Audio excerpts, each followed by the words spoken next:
Do you ever feel like the only way to get ahead in your business is to be a more masculine version of yourself? A bro? Or just to push yourself in ways that are not nurturing, kind, or sustainable? Maybe you find yourself downplaying your natural strengths because they don't fit the traditional business mold. Hey, it's Samantha Hartley, and this is season 19 of Profitable Joyful Consulting. Our theme is the feminine advantage. At this time in history, we're witnessing the rise of the feminine. How do we bring that into our businesses? What do I mean by masculine and feminine? Well, what comes to mind if I ask you to name a masculine quality? How about a feminine one? Generally, masculine qualities are things like logical, goal-driven, structured, rational, and dominant, while feminine qualities are things like empathetic, flexible, supportive, and collaborative. These aren't about gender, but about attributes and energy. We all contain some of both. In a classically masculine field like business, there's a tendency to bring a ton of masculine energy in. Too much, though, can create a toxic work environment, like many of us experienced in corporate settings. Overly competitive, scarcity-minded, controlling. Conversely, too much feminine energy can lead to passivity, stagnation, and excessive emotionality. These are generalizations, of course. I've seen these dynamics in small businesses as well, and even in my own. This special 6-part season addresses the challenges and opportunities for women consultants. Challenges like misogyny, patriarchy, and ageism, balancing career and family, securing funding for your business, and visibility concerns, like what's appropriate, what's aligned with your values, and what's safe. But it's not all bad. Far from it. There's also opportunities, pioneering new creative ideas, processes, and solutions, succeeding without sacrificing health and relationships, leading in unprecedented ways, bringing empathy and inclusivity and sustainability, redefining business to be more compassionate and life-giving. There are huge opportunities available to women now because the old way is breaking, so we need to do something new. And that's fortunate because women tend to come in and look at things just a bit differently. That is the feminine advantage. We get ahead by leaning into what makes us different from business as usual. With a woman running for the most powerful job on earth, the feminine is going to be under the microscope. Not just the person. The feminine itself is going to be celebrated, and it's going to be excoriated. Whether you support the candidate or not, will you disagree with the misogyny? We also experience this dynamic personally and need to recognize that. For example, last week I tweaked my right hamstring, which means a few days, hopefully not weeks, of going upstairs or shoveling in the garden with my non-dominant left leg. I'm not delighted. It took a half day of hurting it to slow me down, but now I'm mindfully leading with my left foot. Guess what? In yoga tradition, the right and left sides of the body are associated with masculine and feminine. The right side is the masculine. It represents solar energy, the sun, and qualities like activity, logic, and rationality. The left side, the feminine, represents lunar energy and qualities such as intuition, creativity, and calmness. Similarly, in Chinese medicine, the yang energy is masculine, active, logical, and energetic. And feminine yin is passive, intuitive, and calm. Throughout history and cultures, we've been working on this idea of balancing the masculine and feminine aspects. Meanwhile, with my leg, I've been practicing not being annoyed with myself that I have to lead with my non-dominant left feminine side. Because what if you were here and I saw you limping around and going upstairs sideways? Would I scold you for being weak and careless? No, I'd have compassion for you. So the universe and I have helpfully given me a little opportunity to practice this feminine quality with myself. Quick disclaimer. I'm not demonizing the masculine. We need it to get things done, among other things. I'm also not talking about men and women, but rather the abstract qualities associated with these two parts of us. I'm inviting you to look at where you might feel something is not working in your business, or where you're being too hard on yourself, and to consider if you can invite in more empathy, intuition, receptivity, and nurturing. Today, I'll help you learn to spot the signs of energy imbalance between your masculine and feminine sides and understand the negative impacts this imbalance can have on your health and your business. I'm going to provide actionable tips to bring your energies into balance. So stay tuned until the end for an inspiring message from one of my favorite billionaires, followed by some coaching questions, a journal prompt, and an assignment to help you integrate these ideas. I got interested in this topic for several big reasons. Growing up in the South, one of the ways that girls got taken seriously by boys and men was to act more like them. One specific way was to swear like sailors. Girls in my circles were foul-mouthed, and while swearing isn't necessarily considered masculine anymore, it was at that time, and it was a way that we sought equality. Throughout my leadership experiences, whether in school or college or my early years in corporate, I had a militaristic leading style. I'm not sure why that was. Maybe it was because I was so personally sensitive, or maybe I thought that was what I was supposed to do. I don't know. I had a lot of that command and control style of leadership they talk about, and that was especially true when I was in the field in Moscow, Russia, with the Coca-Cola Company.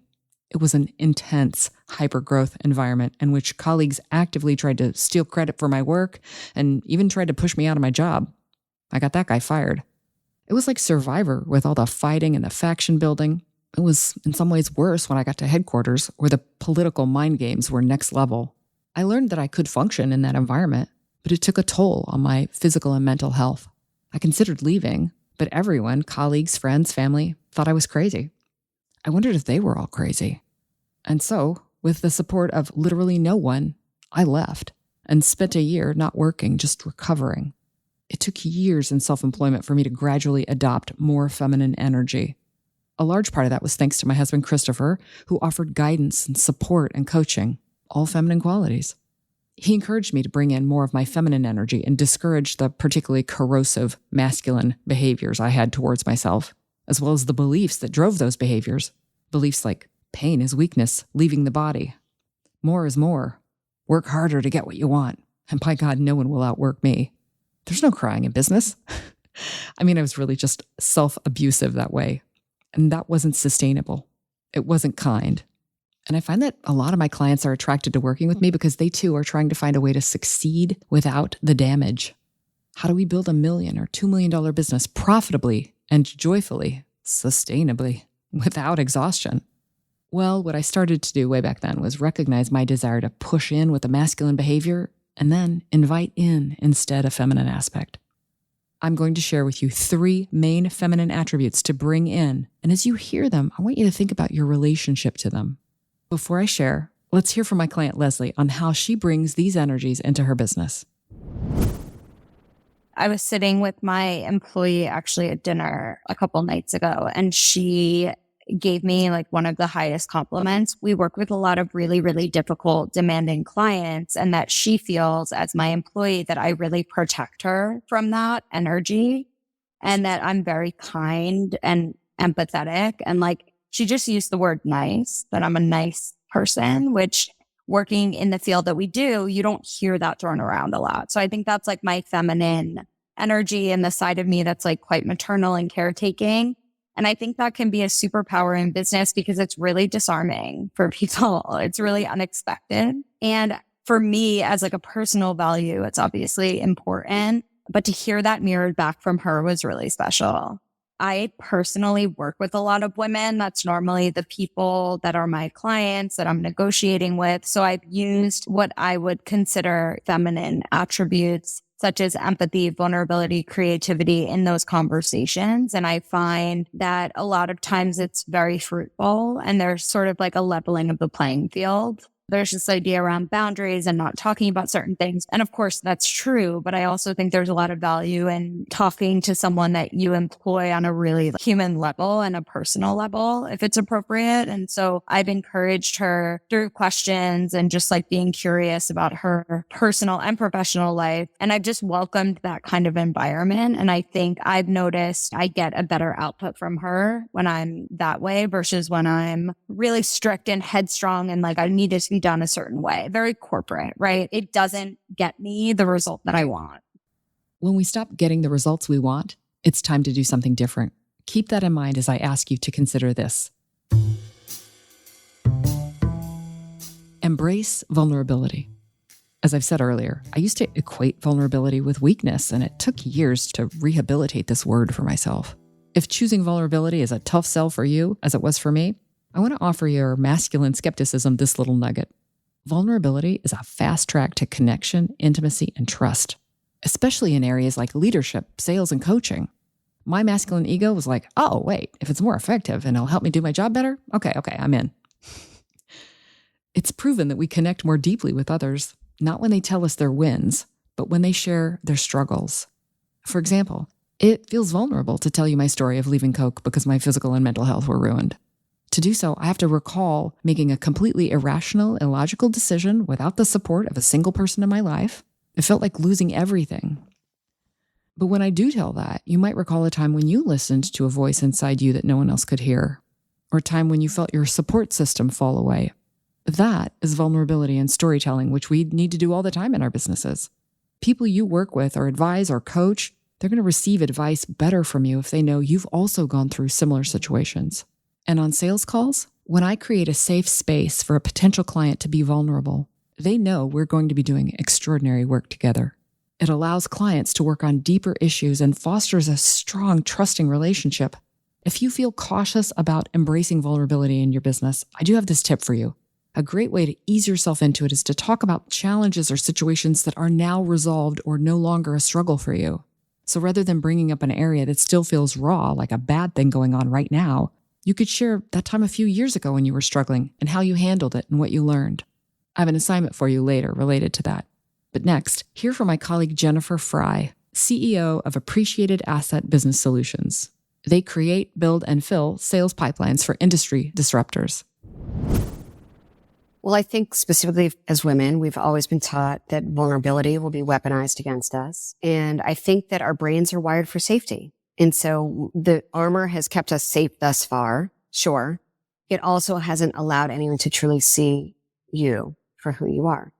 So those relationships, those connections may not be as deep and solid as they could be if you'd show more of yourself. And that doesn't have to be oversharing. It is a balancing act. You don't need to share everything about your personal life to establish vulnerability. That's actually oversharing. Not a great idea because you're trying to trauma bond. That's not a great idea. But being willing to be seen and know that you are worthy, imperfect, is really important. Finding where you like yourself the most and where you show up most as who you are is where that vulnerability doesn't feel as scary, I think. So it's like a crossroads between vulnerability and self-love and just acceptance. Beautifully said, Jennifer.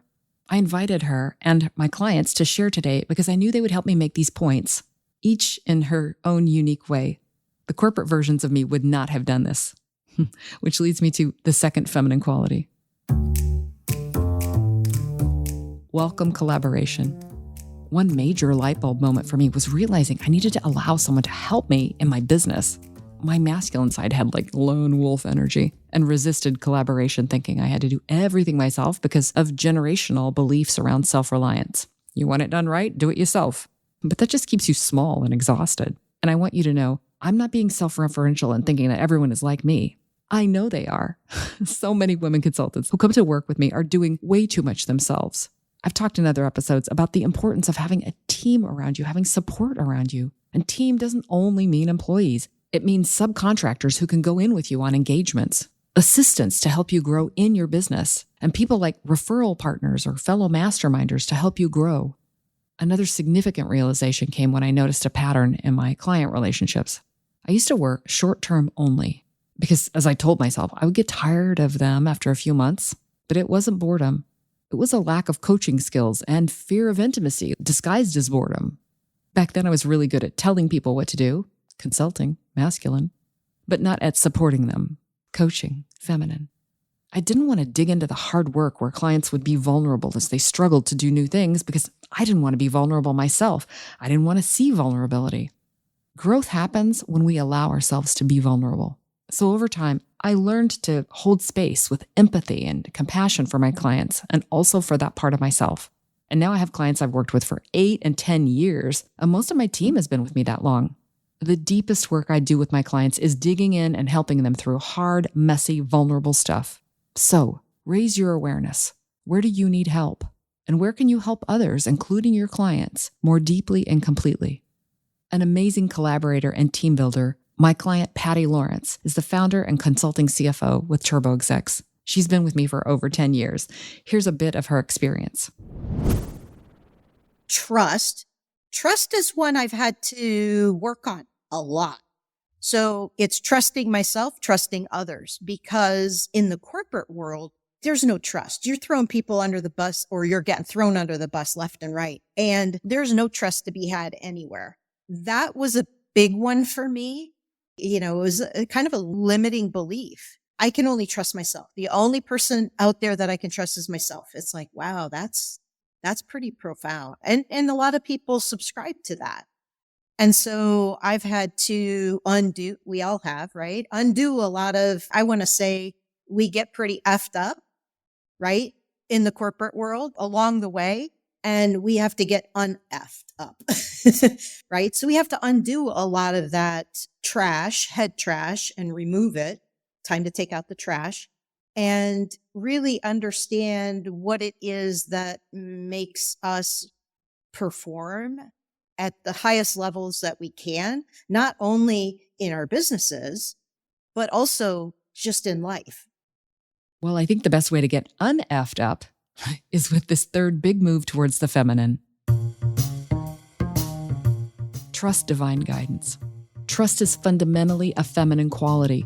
It involves openness, receptivity, and the willingness to rely on external support or guidance.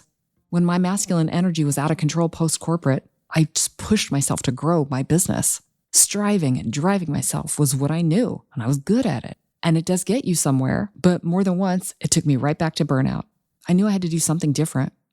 Many times when we're fried and nothing is working, we just stop fighting and surrender. Spiritual surrender is the belief that something outside yourself, whether you call it your higher self or God or the universe, source energy or universal wisdom, oneness, love, something is there to guide and support you.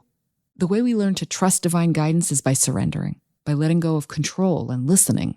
I'm much more attuned now to universal guidance. I receive insights and inspiration, even ideas, not from my ego, but from a deep, peaceful place. I've learned to trust that my business will grow by opening up and tuning into this wisdom. I believe deeply in the idea that the answers will come to me, and they do. How are things different when you trust that answers are coming to you? This approach is rooted in wonder and sensitivity. It allows for more organic and intuitive flow. But surrendering ways that used to work for you but don't anymore is hard, especially swapping out powerful activities like striving and grinding for more spiritual practices like meditating and praying, listening and reflecting, inviting and trusting. My successful clients all use those types of spiritual practices to keep them in touch with their intuition and connected to universal guidance. Let's hear again from Jennifer on how she balances masculine and feminine and how it helps her trust the universe. I think I've just recently learned how to balance those energies because I've recently recognized what they are and what they feel like in my body. Understanding that it's good to have that competitive edge. It's good to have that drive because oftentimes I feel like that's a big motivator. But also, I don't even know if this would be called feminine energy, but I just have this full understanding that everything works out the way it's supposed to and that the universe has my back. And the problem with knowing that is that you don't get the same kind of ferociousness around closing deals because you just know the right ones are going to happen. It's going to be easy and it will flow. And that's the feminine. Once you kind of understand that and not just believe it, but truly know it, that it's always going to be better than you think. The source will always come through the way it should. It just may be a different channel. It's that knowledge that helps me get into the feminine because that is all feminine to me. She said my favorite thing. It's going to be easy and it will flow. So lovely. And next, I want to share some examples from my clients to illustrate the impact of balancing masculine and feminine energies. First, let's hear again from Patty on her journey from grind to flow. I work for manufacturing companies, and most of the time I was in meetings and I was the only female in there. And to be myself, that's hard to do, being surrounded by all that testosterone. Who is the authentic me? And it's been an evolution for me. It's been a journey for me to try to figure that out. So it's been investigating what is it like to be authentic? And how do I be authentic? How do I be myself? How do I kind of reveal who I really am and who I'm meant to be in life, in work? Doesn't really matter. So I started seeing things that I would align with. and would feel right to me. Things like pursuing flow state. And being an athlete, I know what flow state is. And you, as a writer, you get that, right? You understand what that flow state is. It's like, wow, you're just out there and you are just doing your best. You're operating at a level, you're unstoppable. I'm like, I want more of that. So how do I get there? Right. And that's versus the grind. The masculine version of that is grind, right? Grind. And we know because we came from that. That's the corporate world. You grind every day. You're just going to grind yourself, grind everybody else. And that doesn't feel right to me. My client D, just her first initial, works in tech startups. When we started working together, she was the family breadwinner while her husband got his business up and running. Our first accomplishment was closing an engagement for hundreds of thousands more than she usually charged, which required high-stress negotiations. Her assertiveness and confidence, goal-driven attitude, competitiveness, all that makes her very effective in these hyper-masculine environments. She coaches C-suites in companies that struggle with things like inclusivity and toxic bro culture. No surprise, Dee's superpower is helping these leaders develop empathy and dismantle unhealthy behaviors. But her masculine energy also means that she can be hard on herself by, among other ways, maintaining a brutal schedule.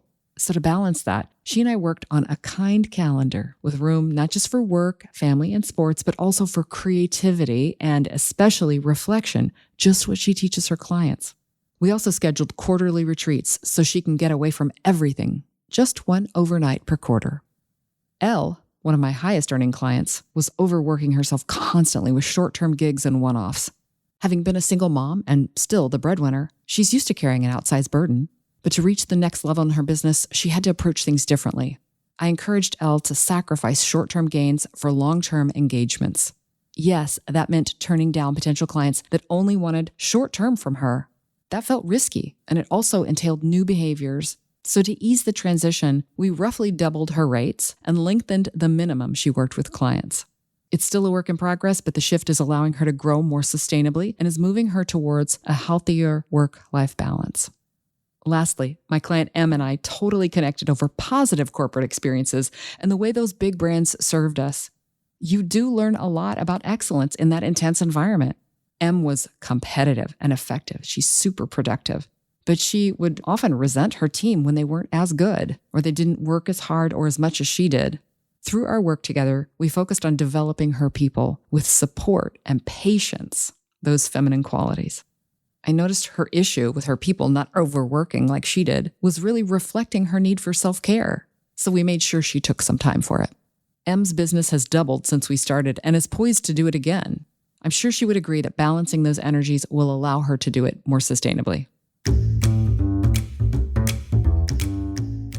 There's a video making its way around social media of Sarah Blakely, who became the world's youngest female self-made billionaire at 41 with Spanx. In it, she challenges the belief that business is war. She's on Shark Tank with Mr. Wonderful, who says that, but it's not the first time men have said that to her. When I first cut the feet out of my pantyhose, I was at a cocktail party and 3 men came up to me and said, "You know, Sarah, business is war." And I went home that night and I sat on the floor of my apartment and I was like, I don't want to go to war. And I have not taken that approach, and I've done it very differently. I have not been obsessed or focused on the competition and annihilating the competition. I have only been focused on my own quality. What can I offer that's the best and give value? She goes on to say, I think people are now seeing these women reach this milestone. And what's cool about it is that it's inspiring women, but I also think it's waking up the men in a way that allows them to get in touch with the feminine energy in them, which is part of their superpower. It's giving this permission in the workplace and in corporate America that maybe that's not a weakness. Maybe the feminine is actually a strength and needs to be harnessed and have a voice at the table. End quote. Let me assure you, the feminine is a strength. Now let's invite your feminine to contribute more deeply to your business by looking at some coaching questions. First, where in your work is your masculine energy out of balance? You've heard all kinds of examples. You've heard about pushing yourself or being hard on others. Where can you do less and focus more on receiving, collaborating, or sharing? Next question. Where in your business do you need help? And where can you help others, including your clients, more deeply and completely? Who can you work with for more ease? Third question. Can you recall a time when you followed your intuition or a sense of higher guidance? And what was the result? And for a journal prompt, think about a time when you used your masculine energy and behaviors effectively. And think about a time when you used your feminine energy and behaviors effectively. Observe what comes up for you. I mentioned earlier, I had a practice assignment for you with vulnerability. I want you to write a post for LinkedIn in which you share a difficult experience or challenge you overcame and what you learned from it. And be sure to mention how you felt and why it was hard for you. We've covered a lot today, and I hope we have opened your mind to the many ways that the feminine can show up in your business and help you to be more balanced and more effective. If you'd like to pursue this more balanced way of working with me and other women consultants and female founders, message me to find out how I can help. Visit SamanthaHartley.com/super to contact me. And with that, I am wishing you a profitable and joyful consulting business. Thanks for listening. As a thank you for being part of my community, I'm sharing free, exclusive resources to help expand your consulting business. Head to SamanthaHartley.com/super to access bonus content and tools from the show. For a complete transcript of this episode and all profitable, joyful consulting episodes, visit SamanthaHartley.com.